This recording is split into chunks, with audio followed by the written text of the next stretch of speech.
আসসালামু আলাইকুম সুপ্রিয় দর্শক, সবার কি অবস্থা? হাজির হয়ে গেলাম দীপ্ত টিভি নিবেদিত মাশরাফি জুনিয়র নাটকের 1143তম পর্বে কী সব ঘটতে চলেছে তার অগ্রিম আপডেট নিয়ে।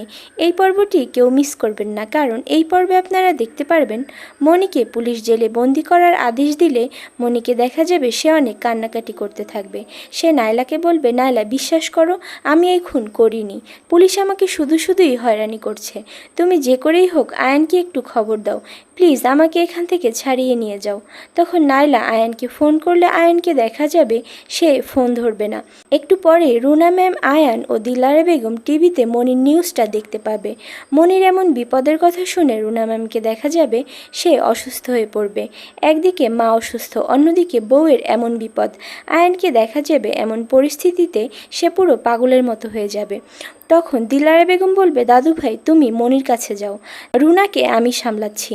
এই বলে সে রুনা ম্যামকে ধরলে আয়ানকে দেখা যাবে সে মনির কাছে যাওয়ার জন্য ছুটে যাবে। ওইদিকে মিস্টার সামিকে দেখা যাবে সে জান্নাতের মাকে ফোন দিয়ে বলবে, আপা ঘটনা যাই হোক ফায়দা তো তুলতেই হবে, আপনি মনিসহ ক্রিকেট বোর্ডের নামে মামলা করে দেন।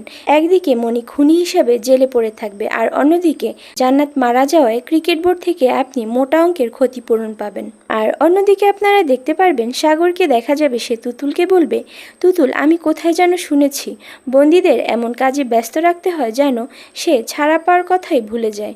তখন তুতুল বলবে, সাগর আমার মাথায় একটা আইডিয়া এসেছে, আমরা মিস্টার সামির সামনে এমনভাবে চলবো যেন মিস্টার সামি মনে করে যে আমরা মোটেও মানসিকভাবে দুর্বল হইনি, আমাদের মধ্যে কোনো বিভেদ নেই, আর সব থেকে বড় কথা হলো আমরা এই বিষয়টাকে বেশ ভালোভাবেই এনজয় করছি।